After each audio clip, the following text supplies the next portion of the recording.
Welcome back to Titans Up Today. This is Jacob Vanderstein, founder of the Manuka Network. And today I have Sarthak on with me, the founder and CEO of CreativeExchange.io. The core three things we're going to talk about in this episode are Creative Exchange and his vision for the music industry for creators. Second, health, energy, and entrepreneurship. And third, the financial markets and the outlook of where we are and where we're going collectively as a whole. So Sarthak, welcome to Titans Up Today. Hi, Jacob. How are you doing? Doing awesome. Thankful to have you here. How are you? Great. Doing great. Let's jump into it. So you and I had a good preamble before this, talking about those core three things that we're going to cover today. But first off, let's start with CreativeExchange.io. You were a former tier one banker across many different banks, and something was inside of you that said, I need to go do something totally different. What was that, and what are you building now? So Creative Exchange is really exciting for me. And what we're doing in Creative Exchange is trying to take the same concepts as the stock market. The stock market is all about liquidity. Before there were bucket shops, access to bucket shop was like really small. Like you need to know the stock market. You need to know where the bucket shop is. Then you go and place an order there. And then there was a stock exchange at some point. And then like you have online trading. When it came to online trading, then there is liquidity. Everyone knows what a stock is. And everyone knows like how to trade. The gig market, and it's especially with the creators, like if you see, so if I ask you, Jacob, let's get a jazz band to perform this evening. So that's not a mentality right now, because like, where do I even go and find a jazz band for this evening? We're a bunch of friends sitting here and we would like to do something, and that would be great. Everyone loves jazz, but I cannot have a jazz band this evening. And that's because like how the music market has been structured. Traditionally, we have all these agents and promoters and everyone like who are middlemen. Call it like the bucket shop world of the stock exchange. With so many middlemen, the musicians who are starting off, like they're discouraged because they have been called many times, not paid, over negotiated and stuff like that. So what we're trying, and like why the name Creative Exchange is also like coming from that. Like it's an exchange like where you trade money for talent, like for a show, for that thing. And that might be an online show. So we're doing a ton of like live streams right now. It might be in real life. So we do like shows for hospitality and stuff. We do one-on-one like learning on the platform. And now we're going into Web3.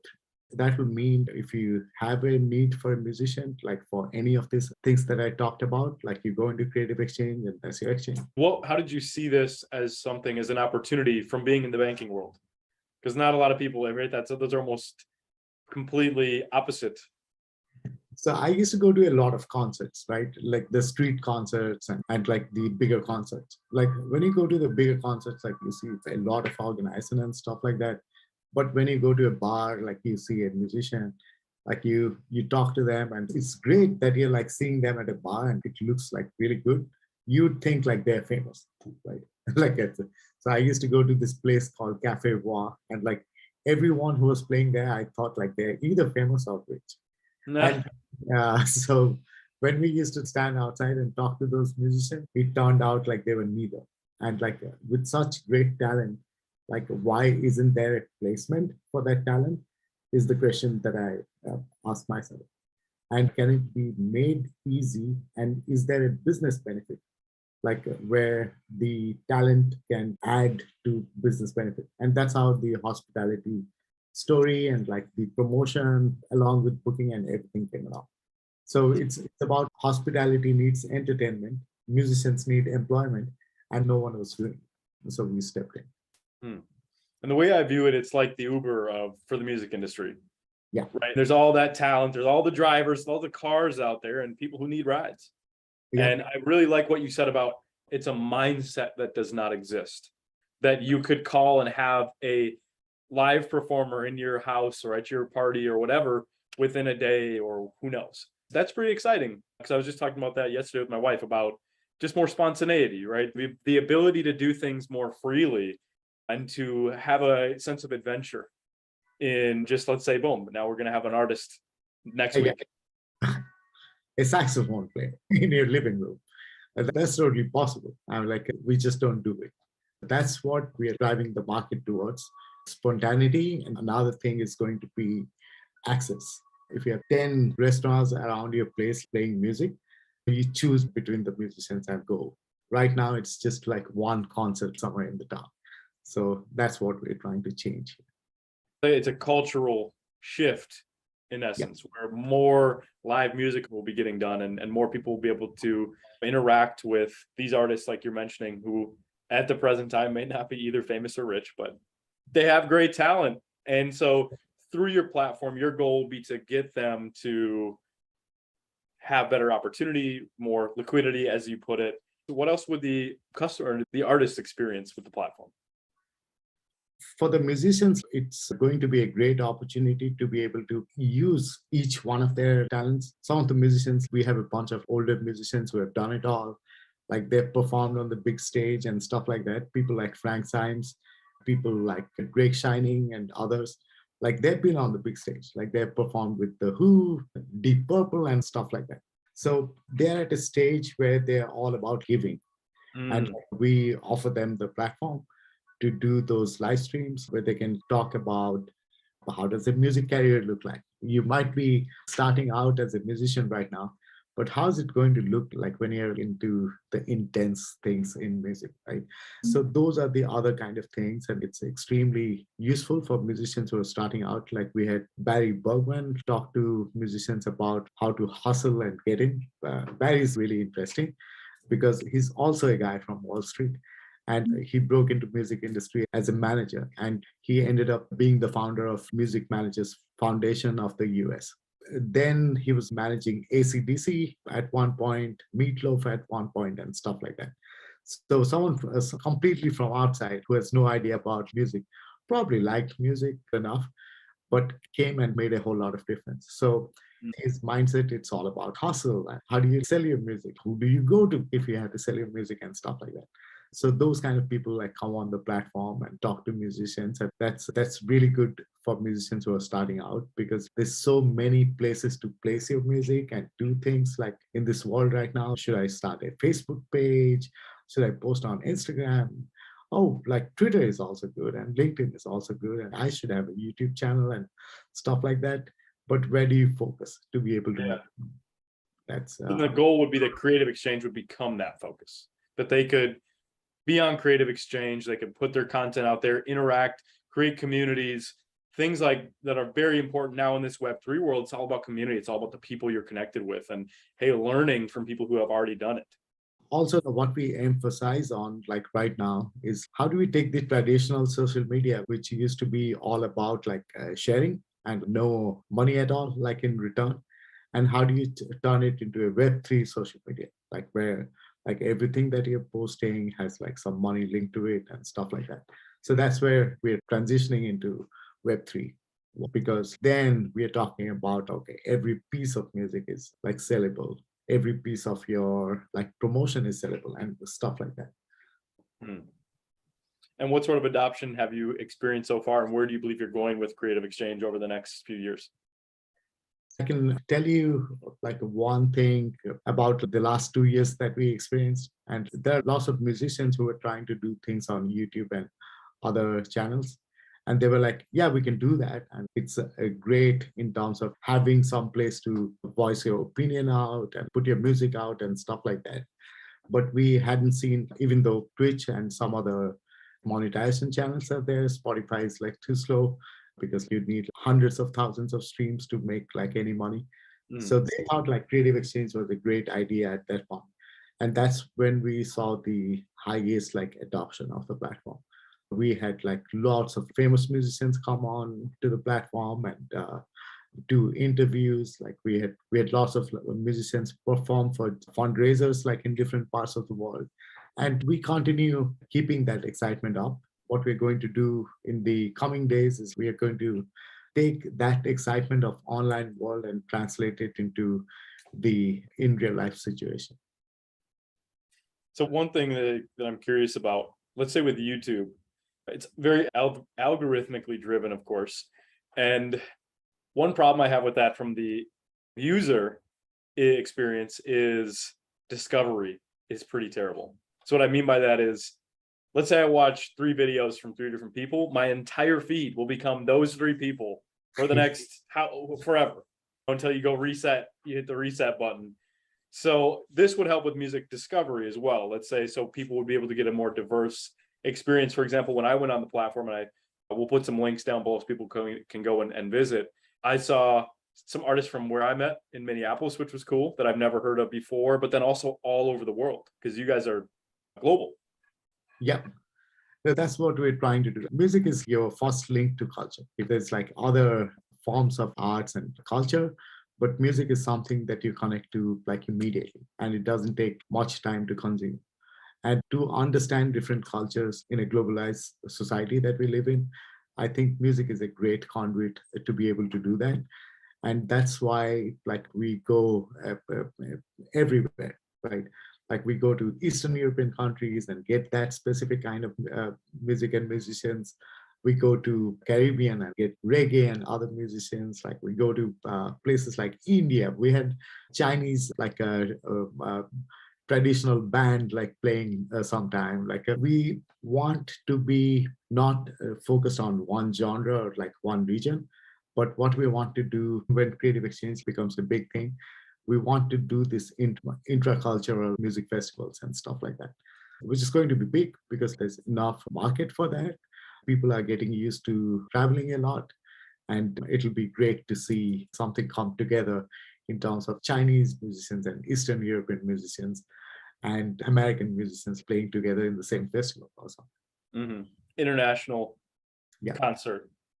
First that, performance from China, the next one from South America. Yeah, and that too in small venues like where you usually go to. Right now, the concept of concert is like you have to take it out of the town or put it in a big stage and stuff like that. But we think like concerts can be small. So far, Sound is doing it. They're doing a great job. But we want some commercial value to be attached to it. Like that's one of the things. And we want concerts to be small and consumable. You do not have to drive 3 hours down to some place. It might be just like in your neighborhood, 5 bars in your neighborhood, and that'd be great. I would go to one, so I guess like other people would go to one. Mm-hmm. Yeah, absolutely. If the option does not presently exist or is very hard to find, right? So now me, as if I'm going to go find live music, I could Google live music, and sometimes you get it. Sometimes it's there on Google, sometimes it's not. But most of the time it's, oh, we showed up at this restaurant and there just happened to be live music. So yeah, the spontaneity factor as well. But let's talk about the energy that it requires to build a company. And your recent experience with, you hit a point of awareness where you wanted to improve your health. And now it raise your energy, raise your productivity. So how important has that been for you? And how much energy does it take to build a company and to build what you're building? Building a company is hard, right? Like it's soul crushingly hard. And that's one of the things that you have experienced, like I have experienced, and like any entrepreneur, like if they tell you, hey, it was like really easy and stuff like that, right? So it's like sleepless nights and like getting up in the morning and being as fresh as you should be, like with 8 hours of sleep, with 2 hours of sleep. So that's like energy is what translates into sales. And that's something which everyone knows, because if you do not have that kind of energy, no one buys from you. It's needed to manage your team, like it's needed to get the funding, like it's all energy. And like it's also a thing about emitting the good energy, right? Otherwise, people do not work with you. If they think you have a lot of energy, but it's the bad kind of energy, people tend to shy away and disconnect after the initial engagement is done. So to build something long-term, you have to give out that energy and be in that mind space where you not only connect, but also keep people around you. And I think it's super important. I used to play sports all the time, and now I see why there's a direct correlation between all the sports people and business, the people in army and business. Like these are all people coming from energetic fields, right? Like the chances of Serena Williams becoming an entrepreneur is about 90%. I could totally see that. I could definitely. because it's the same kind of thing, right? It's all about energy and how she does it in one field and take it over to the other field and it's done. Mhm.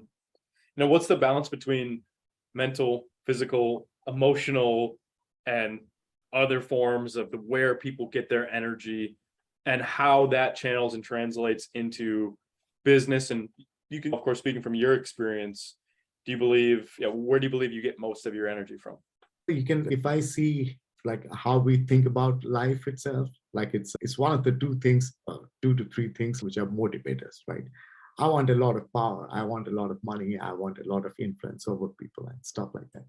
So if you see it that way, if you want a lot of power by itself does only a couple of things, like a lot of people listen to you. Like that's what power does to you. If you see money can only buy, right? And if you see like influence, like that means a lot of people love you or stuff like that. But there's another thing which is like purpose. If you do you have a purpose? And like I said, it will be great if all the musicians can make money, and that's my purpose. So if you have a purpose, like the other 3 things like start getting aligned. And if you, that's why they say do the things that you love. And it's not like you really have to love something you do. You can create a love for something. So that's how I see it. Once you get to what you're trying to do, it's really important to think for a year, half a year, or like more, like Mm. why do I love this? It's not like love at first sight or anything like that, that I see a thing, I extremely appreciate it, and then I get to do that kind of work. It has to be all the considerations, like what's going to happen if I don't have that kind of energy to continue. Do I really like it? And is the money which is going to come out of that, is that going to be enough for me to take this through? Because like you might start something and Creative Exchange might become like a local company, but if you have to change lives or do improvements for a whole population, that would need a lot of energy and a lot of money. And so you got to think about all that before you start a company. I think it's going to be hard. You're going to be discouraged like every single day by your parents, your friends, the other people in your profession and stuff like that. Because at some point of time, most of the entrepreneurs will go bankrupt. And that's even like Elon Musk. How do you like go up from there? That's the main question. If you do not have the drive, it's really hard to come up from there. If you get pushed down a couple of times, but most of the people have the. You're so right. You're so right. Because when you say the words get pushed down, I was in martial arts. I was a wrestler. So get pushed down to me is like immediate, you got to fight back. And you need that as an entrepreneur. You need that if you're going against competitors or if you're going against naysayers. There's got to be that will, the determination, the energy to persist. How was your experience like with sports, and like how do you relate it to business? The motto that our wrestling coaches brought to us, I had 2 very influential wrestling coaches. Because that was the most impactful sport on my life. It was in high school, definitely the most impactful period of many people's lives, their personal development. And the first motto was, if you can do wrestling, you can do anything.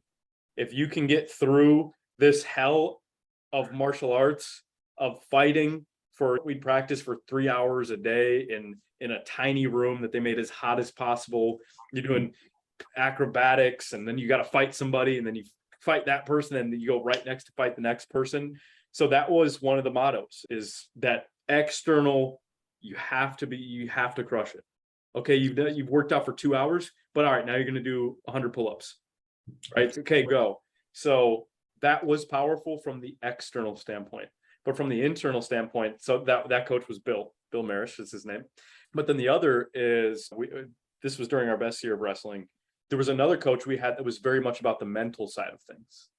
And his focus was after we did those, and sometimes before, and sometimes even in the middle of those practices, he would have us stop, he'd turn off the lights, he'd have us visualize ourselves like a Phil Jackson, if you've ever read the book. I think it's called Touching Our Spirit or Getting Our Spirit or something like that, or something. It's about the Lakers and their spirit, and how he came in and he would have them visualize, okay, before they went on the court, you're a lily, or you're a frog on a lily pad, and you're so light.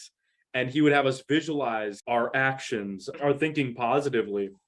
So that was, very powerful, because we went from being almost last in the conference the year prior to winning the conference and going to state and finishing, eighth or something in state. That was very formative, where that energy is, you need it. So now for me, there's that balance, right? You have to have the physical energy, but you have to have that mental energy. And man, you said it right. You got to bring positive energy. That's the other thing. Because when you bring the positive energy, right, people buy from you. People want to talk to you. Your team is happier. Energy is a very delicate balance in entrepreneurship, because you can be super highly charged, right? You can be very highly charged. But sometimes that means that if something doesn't go your way, you got a big client you really wanted to close or something, whatever that might be, you have to be aware to rebalance and focus it. So that's been my experience. And you're absolutely right. It's a heroic effort to build an organization, successful organization. Also, you see extremely successful people who do it through some other medium like drugs, right? Yeah. And so I don't know how they do it. I couldn't. I just, it would never make sense. Yeah. It's mind blowing. But the thing with that is, it's if you have to have external help, and if you have to have your spouse helping you out, or if you have drugs helping you out, or if you have something else helping you out, there are chances that that thing might drop off, right? And then it's really hard to keep going. So you just have to be lucky in that case to have that external support for the entire time. So I think people who build it in the way that they have everything that they need, and they're not externally dependent on anything else, they have the best mental model to be able to build a business. I would say Elon Musk is unbreakable guy. He just keeps going on through his divorces and stuff like that, and keeps building companies at the same time, because his mental model. And I see even his focus of going to Mars or something, which is so huge, that would keep you motivated and going on for long. So that doesn't need any external help. It doesn't need anything to get up if you get pushed down. He just can keep going like that for a long time. And so if you were to explore that more deeply, because the power of the right vision, so let's say going to Mars, or exiting your company, or making a big difference, how do you experience that as an entrepreneur?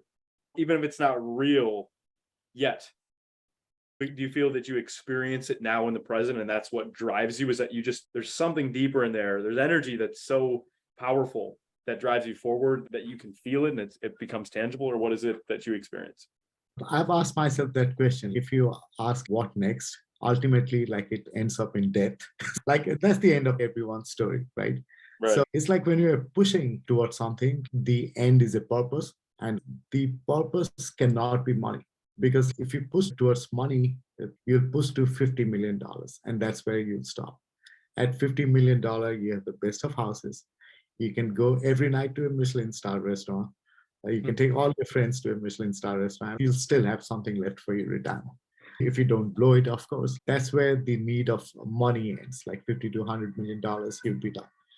But companies grow into billion-dollar companies, or $100 billion companies, or nowadays a couple of trillion-dollar companies. And the reason for that is the purpose is so powerful, it doesn't stop with the man. And then you'll be able to realize something huge. In terms of going back to the same Elon Musk example, okay, we want to go to Mars, that's a rocket, and it'll take you to Mars, and that's about it. That's the end. But if you see what he talks about as a thing for people to be interplanetary, to be able to save themselves, right? That in itself, that goal is never going to stop. So you go to Mars, then you go out of solar system, and then you go out. Then there at some point, you are no more, and someone takes that and pushes it a little more. And then this great cycle of human development, and we all enjoy that to a certain extent. If the houses were lighted and we would like stop, then we wouldn't have a refrigerator and a TV and like the other things, right? So they said, yeah, if the houses are lighted, there would be more productivity. People would be able to work at night. They would be able to build things. Science would like keep developing and stuff like that. The goal might be to build a light bulb for the meantime, but like where it goes is like it just keeps going. If you if the purpose is like human development and not just paying musicians some money, then it's a huge purpose and it can just keep going on. Depth of vision. Yeah. You got to give people a target. This is, all right, we're going to go to Mars. Yeah. Okay, but then actually what we're doing is building into humanity being multiplanetary. Or like you said, we're going to get artists money. But actually what we're building is a culture where music becomes accessible for everybody. Yeah. More happiness, more smile, more creativity. And everyone is happy, right? Like someone who's watching a show is happy, the musician is happy. It starts like spilling over from there. If they pay it forward, other people are happy and so on. So you set it into motion and you never know where it's going to go, like in a way. But it's great to have a big focus, like definitely not money. Like everyone loves money. Like Money's pretty good. Money is bad having money. Yeah, it's good to have money. Like don't get me wrong. Like I have nothing against money. Like I have extreme use for money. I love money.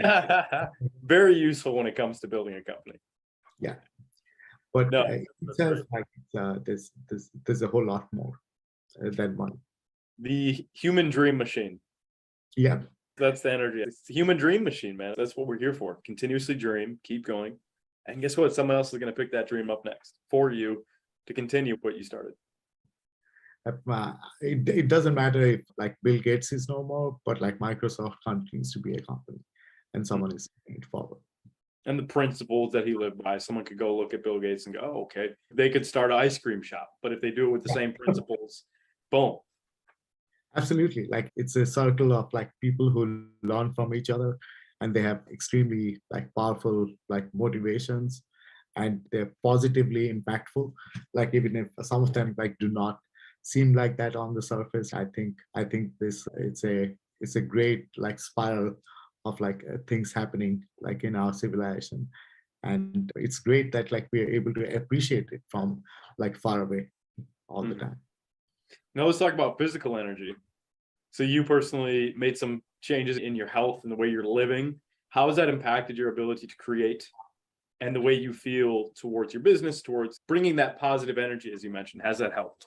Yeah, I think like it was during COVID that we all got a little lazy, right? There was nowhere to go, nothing to do. All you could do is work. I was like going down on that deteriorating curve, put on a lot of weight, and that was not great when it came to work because you feel you're walking all the time, but you're not moving the needle at all. And then I thought, like, yeah, there's something wrong with being unhealthy. You're into sports, so you do it a lot more and do it more professionally. But even for people like us who are not into sports, it's great when you get that energy back. Physical energy translates into mental energy, translates into spiritual energy, and so on. I think that's why you'd see a great martial arts a guy or girl would be also a great philosopher in the end, right? Because the principles translate. It's great at martial arts, which is physical. It turns into being a teacher of someone and they pay you money. And then you're also a philosopher because you have gone through the whole process. So I think physical energy is key to everything. And that's been taught for thousands of years in martial arts and yoga and other kind of things. It's just that we forgot somewhere. Otherwise, like it's all there. And how did you pick up and start? So you've been doing a tremendous amount of push-ups. Did you start with, where did it begin? Was it 10 push-ups? And then you took steps, right? Like I do things in a very rough way. So I think, okay, if I don't do 500 push-ups from day one, like it might take me like 50 times to get to 500 push-ups, like 10 each, 50 times. So if I do that, like I break the barrier of push-up being like something. Or if you train hard the first day and like train for 8 hours, then it's like much easier to come back to 2 hours. But once you train for 8 hours, that 10 is possible, and 12 is possible, and 17 is possible. And then you can do it without sleeping too. And that's how the armed forces are trained, the Navy SEALs are trained, like everyone is trained like that. So do it so hard. Like I do it so hard that even harder or like impossible is also possible. So I did 500 to start with, went to 1,000. That's great. That is a mindset you never hear, that I've never heard, but I love it.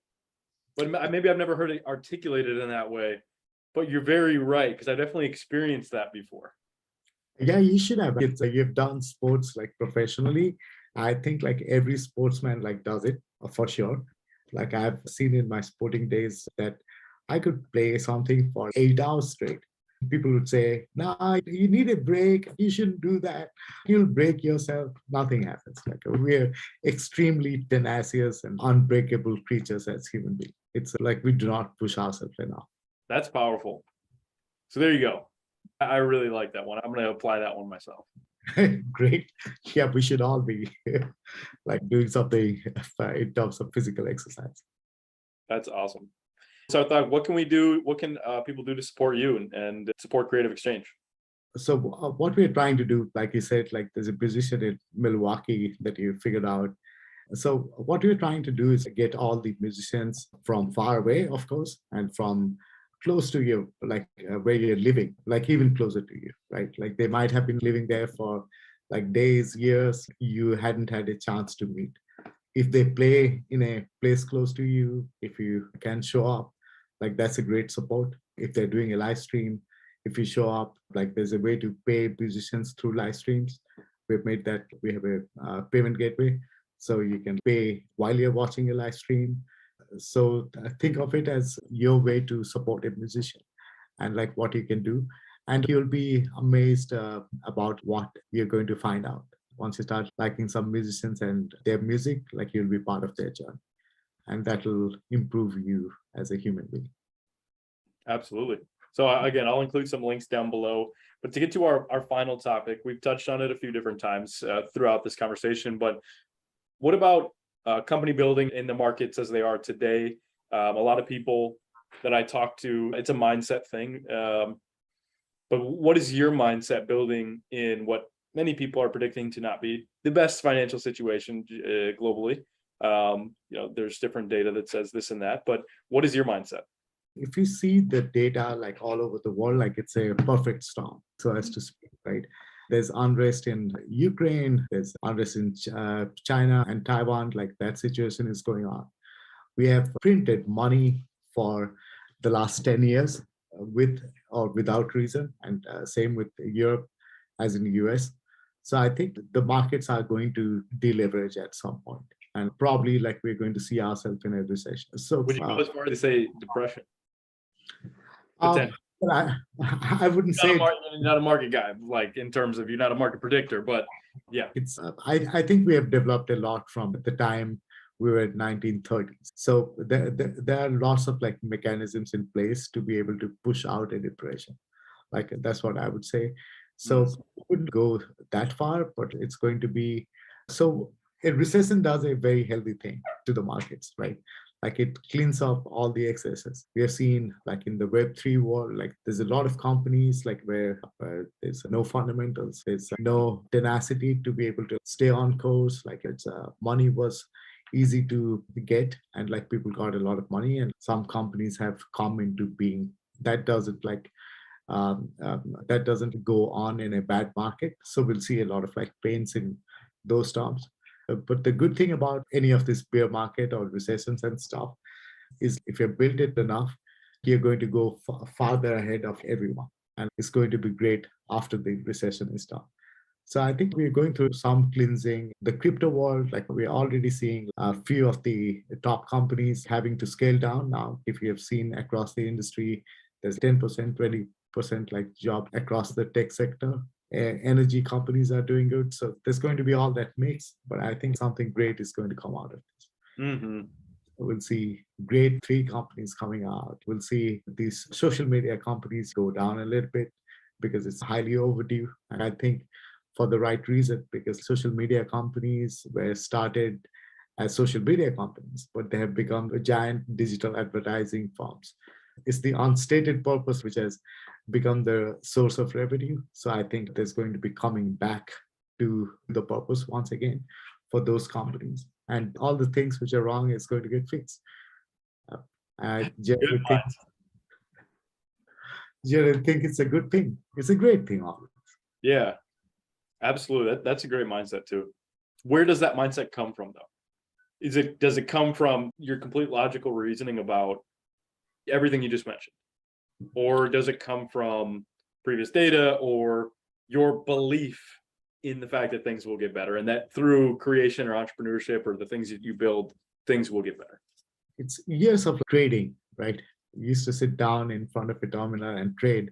And when you start losing money, making money, looking at the market deeply and stuff like that, you start asking yourself the question, why does a recession happen? What's the reason the markets go into a recession? And we did get into the habit of not taking any pains in the last 10 years. Whatever happens, we just print and get out. Print right? more money. But the good thing about markets is it doesn't matter if you print. It doesn't matter if you don't. You can stretch it a little longer, but you cannot stretch it forever. I've seen multiple times in the market, if you read the history of markets, the Great Depression, wars, any cleansing which happens in the world, it happens for a reason. My favorite way of knowing this, just look at any stock market graph. Yeah. For as long as it goes back, what do you notice? It tends to go like this, tends to go this way, up and to the right. Sometimes it goes down like this, but guess what? It always goes to the right. Yeah. Okay, we're always going to move forward. And with positive mindsets, it's going to go up. And not saying a positive mindset makes the market go up, but guess what? The people who create the businesses that drive those sort of things are the people with the positive mindsets. And it's always going to keep going up, because if we see how like prosperity was like distributed across the world, like there was like very few prosperous pockets. The number of billionaires were very few. There was no company which was $1 trillion worth. There were huge like sections of society in India and China, which is like about half the world's population. They were poor, so there was all these things. So when like everyone starts getting a little bit prosperous and like having the right kind of education, we are only like pushing that curve to the right really fast. And probably it's the innovation and everything is going to speed up to double or 3 times the speed. We are going to be a great civilization no matter what. Do you believe in efficient market hypothesis? The general functioning of market is efficient. Like how does it get executed based on demand and supply, buyers and sellers? If we have the market makers and everything that we have in place right now, the markets tend to be efficient because you have put all the things that are needed for an efficient market. The market makers are going to pick it up. So that makes it efficient in a way. But there's like black swan events and like things, and there's always the GameStop getting manipulated by the Redditors. And yeah.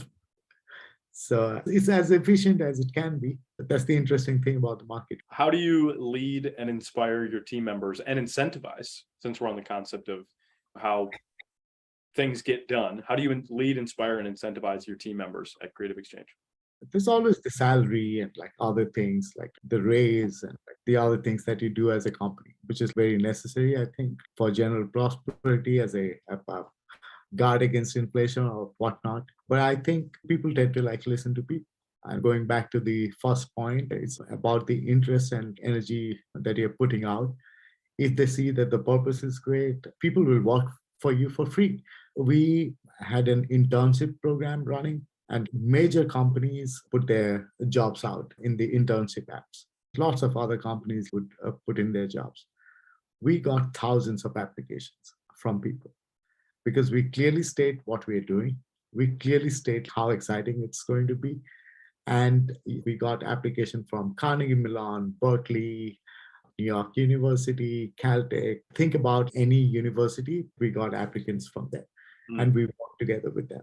So as much as we think people work for money, they also work for a purpose. And you need to put your purpose out in a very transparent way. So powerful, man. So if you were to, and you may have mentioned it, but if you were to say your purpose, Sarthak, on Earth in one sentence, is it fully encompassed? Does Creative Exchange fully encompass it, or is there that one sentence purpose statement that is the further driver? And like as Big people, pressure. That was big pressure. as people, we are deep and shallow at the same time. So that's how I see myself as. Like, even though like Creative Exchange might be everything, like that one beer in the evening might be even more like important than Creative Exchange for that one moment. So it's going to be really hard. Like you need to have your rest once in a while, and do take your rest when you can. And there's no running towards an end. Like you're just make sure that the machine keeps running and in a fun way, so that you do not feel bogged down like when something bad happens. Tremendous. Thank you for sharing all the insights and for being on the Titans Up Today show. I will leave links for everybody to go visit creativeexchange.io, get into this app, this experience. And obviously you heard it clearly and straightly from Sarthak. There is a change coming to the music industry, and you'll be able to partake in it by jumping in on a live stream or sharing it with your favorite artists. So thank you again, Sarthak. I appreciate you, and I will see you in the next episode. Thank you so much. Always a pleasure talking to you.